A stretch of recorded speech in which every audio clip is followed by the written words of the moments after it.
Hello one welcome back to my channel. तो आज इस वीडियो में बात करने वाली हूँ अपनी जीए की स्ट्रैटेजी को लेके एंड मैं ये भी दिखाऊंगी कि मैं नोट्स कैसे प्रिपेयर करती हूँ।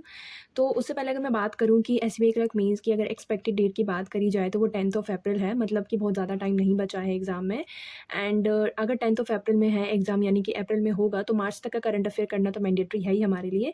इसके अलावा अगर मैं इंपॉर्टेंट मंथ्स की बात करती हूँ तो देखो, बोला तो ये जाता है कि 6 महीने का कर लो या फिर मतलब नॉर्मली तो यही बोलते हैं कि करंट अफेयर 6 महीने का करना चाहिए, लेकिन मेरा यही रहेगा कि अगर आप नवंबर से भी करोगे अच्छे से तो भी सफिशिएंट है। एंड अगर कोई ऐसा स्टूडेंट है जिसको जिसको लगता है कि वो टाइम मैनेज नहीं कर पा रहा है और वो ज़्यादा टाइम नहीं दे सकता जीए को, तो अगर वो दिसंबर से लेके या फिर जनवरी से लेके भी करे ना, तो भी उसका सफिशिएंट रहेगा। लेकिन उसमें सिर्फ शर्त जो आपकी ये रहती है कि आप जितना भी कर रहे हो ना, उसको इतनी अच्छे से करो तो ताकि जो है एटलीस्ट उस मंथ से अगर आपको जो है क्वेश्चन देखने को मिलता है एग्ज़ाम में, तो आप उन्हें कर सको, ठीक है?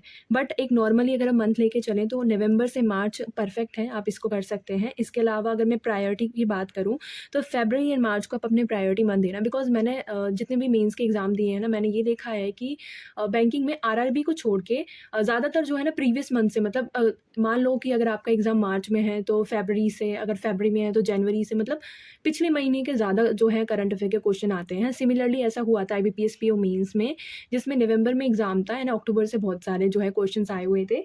तो ऐसा नहीं है कि इसमें ज़रूरी आएँगे, ऐसा नहीं है, लेकिन अगर बाकी के ट्रेंडों को देखा जाए तो प्रायोरिटी मंथ में हम फरवरी एंड मार्च रख सकते हैं।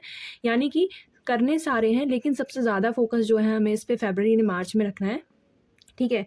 उसके अलावा अगर मैं बात करती हूँ कि ऐसे कौन से इंपॉर्टेंट टॉपिक है, तो देखो करंट अफ़ेयर में सारे ही टॉपिक बहुत इंपॉर्टेंट होते हैं, लेकिन कुछ एक टॉपिक जो ज़्यादातर एग्ज़ामिनर पूछते हैं, तो उसमें हमारा आ जाता है banking and financial related news. मतलब बैंकिंग का एग्ज़ाम है तो ऑफ कोर्स बैंकिंग से रिलेटेड ज़्यादा न्यूज़ को प्रेफ़रेंस मिलेगी, ठीक है?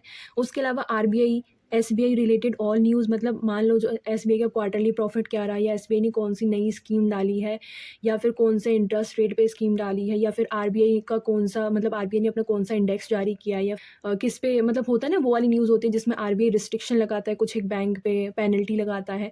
तो ये वाली न्यूज़ भी बहुत ज़्यादा इंपॉर्टेंट रहती है, बिकॉज़ इनमें अमाउंट पूछ लिया जाता है कि मान लो आरबीआई ने अभी रिसेंटली एक बैंक पे जो है पेनल्टी लगाई है, तो वो कितने की लगाई है। तो इस तरीके से वो डेटाबेस न्यूज़ के तौर पे पूछ लेते हैं। इसके अलावा अगर मैं गवर्नमेंट स्कीम की बात करती हूँ, तो देखो अगर कोई स्कीम नेशनल लेवल पे लॉन्च हो रही है ना, तो वो तो मतलब बहुत ही ज़्यादा इंपॉर्टेंट रहती है, बिकॉज़ उसमें वो कुछ भी पूछ सकते हैं। आपका जो है बजट आउटले पूछा जा सकता है, या फिर वो पूछ सकते हैं कि कितने स्टेट इसके अंदर कवर किए जा रहे हैं, या फिर इस स्कीम का पर्पज़ क्या है। तो जो नेशनल लेवल पे होती है वो बहुत ज़्यादा इंपॉर्टेंट होती है।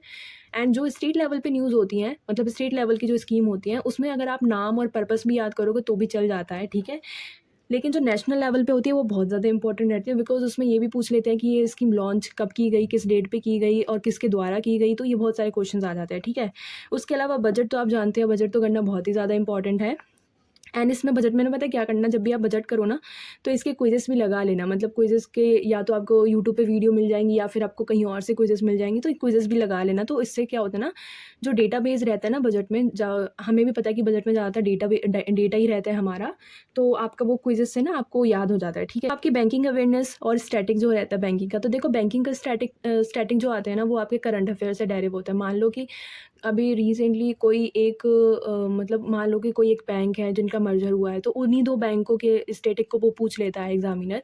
तो स्टैटिक तो है करंट अफ़ेयर से ही डेरिव होता है, मतलब सिर्फ़ बैंकिंग का ही स्टैटिक्स नहीं, मतलब स्टैटिक्स मान लो किसी और चीज़ का भी स्टैटिक है। मान लो कोई संस्था है और वो न्यूज़ में आई हुई है, तो उस संस्था से रिलेटेड वो कुछ भी क्वेश्चन पूछ सकते हैं, ठीक है? उसके अलावा बैंकिंग अवेयरनेस हम जानते हैं। देखो मैंने जितने एग्ज़ाम लास्ट दिए ना, तो अभी इसी साल का बता रही हूँ, 2024 में मैंने RRB PO mains and IBPS PO mains दिया है।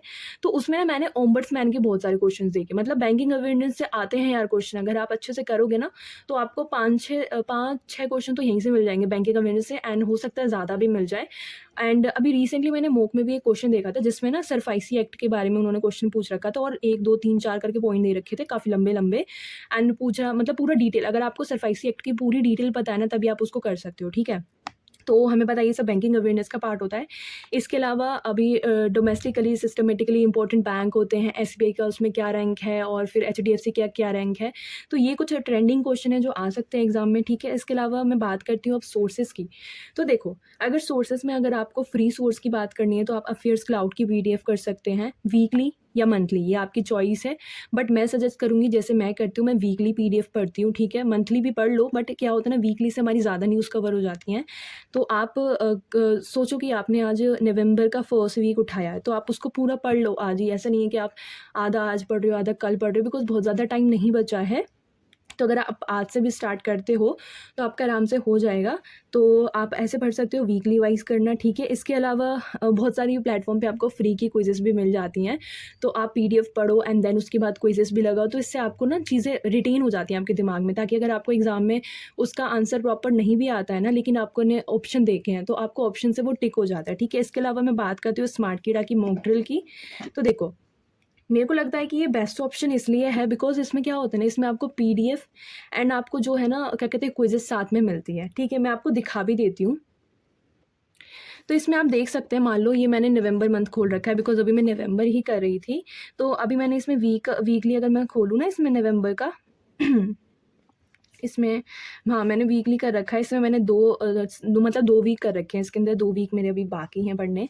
तो मैं नवंबर का इसमें वीक वाइज़ क्विज़ेज़ कर रही हूँ। इसमें आप चाहो तो स्टार्टिंग से लगा दो, लेकिन मैंने क्या करा है, मैंने उसको पूरा सबमिट करके एंड देन मैंने उसको रिवाइज़ करा। इसके अलावा आपको ना इसमें डेली की भी मिल जाती है, मतलब डेली भी आप इसको क्विज़ेज़ को सॉल्व कर सकते हैं। बट अभी मैंने डेली नहीं पढ़ा है ये।